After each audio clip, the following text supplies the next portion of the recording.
But at the same time, the whole of our existence in the material world is a dreamlike state. Not in a sedantic sense. We don't believe that it's not real, we believe that it's real. But at the same time, we are positioning ourselves so that we can have a long life of Krishna consciousness. So we have to balance these two things. How can I live for the rest of this life as a devotee of Krishna?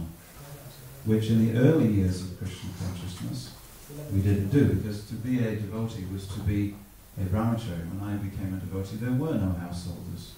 Or if there were, we didn't quite know who they were or where they lived. It was a strange thing. And the householders didn't wear white, they wore yellow, which Prabhupada said was an auspicious colour. I don't think he was so complimentary about white.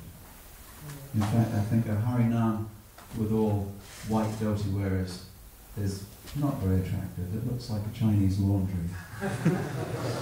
So that's just something else. That's after 28 years of wearing white, sparkling white, like a badge of shame.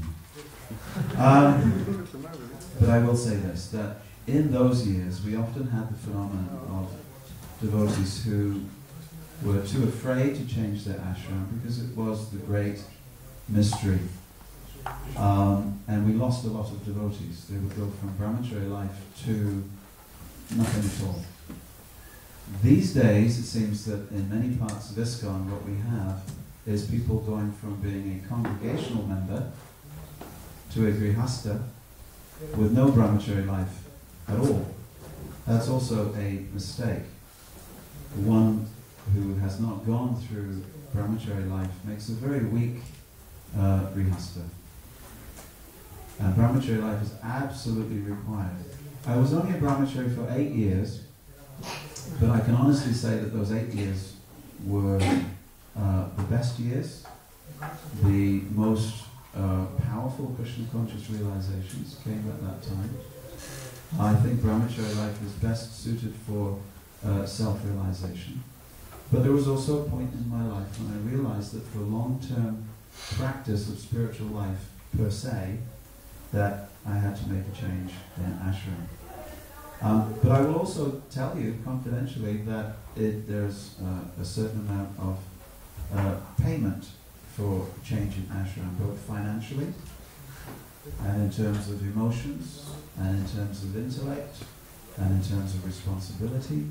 There is certain levels of painful acceptance of one's inability to prosper as rapidly as one thought previously possible. And yet at the same time, for some people it is a necessity. Grihastha life does not last forever, in the sense Prabhupada said that it is rather like a coconut that has been plucked from a tree.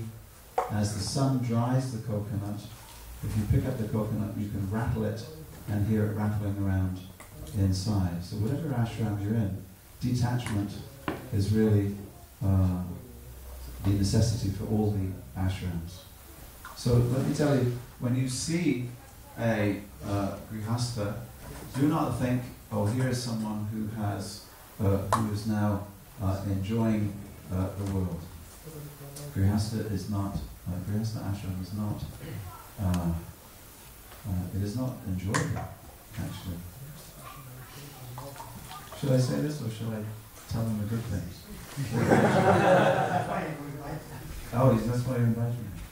I can tell you some good things. But the good things I can tell you is that Krishna consciousness is squeezed out of you by, in a good way, one is forced to be a Krishna conscious person, because Grihastha ashram means a life where you're no longer in the center. You have to think of other people, and you have to work for other people, and you have to think about other people first, and you have to care about other people. And that really, sometimes you can think that that gets in the way of your determination for self-realization. But actually it forces you to put service first, which is always a good principle. I would like to say to those of you who are thinking through this, shall I remain a brahmachari for the rest of my life? I would say, those who can, please do, because there's nothing more inspiring for a grihastha to see a strong, happy brahmachari. There's one more thing that's more inspiring. To see a strong, happy, philosophically knowledgeable brahmachari who preaches Krishna consciousness and takes care of those people that he preaches to. That's a wonderful thing. It's a great inspiration for grihasthas. As I think Maharaj was speaking, and I know that he's going to speak about it a little later. But those of you who are thinking that perhaps I do want to change ashram at some vague, unspecified point in the future, perhaps that might possibly be for me, I would say the most important thing is please, please, please get good advice. Please get good advice, because it is very, very easy to mess your life up very, very quickly. Unfortunately, today's ISKCON does not have a good reputation at either making marriages or keeping marriages. And I say that because there's a potential in each one of your countries that you're from to get bad advice. So please get good advice, and get good advice from people who know what they're talking about. It's not simply a question of speaking to those who have some opinions. It is actually, each ashram is scientific. There are scientific rules for the brahmachari ashram, sannyasa ashram, vanaprastha ashram, and there are scientific rules for the grihastha ashram. Not that it is a free-for-all, or that you can do anything that you like. In fact, the boundaries, the maryad, the dharma, is very, very strong. Sometimes we don't follow that in ISKCON, but you will see that there's a great number of casualties in the grihastha ashram. But if the grihastha ashram is done correctly, following the rules that Krishna himself has provided for this world, then at least, even though you're living an illusion, it's an illusion which will lead you to freedom in the end. But if you can avoid it, then that is then that's the best possible world. And there's no reason that you can't. Some adjustment may be required.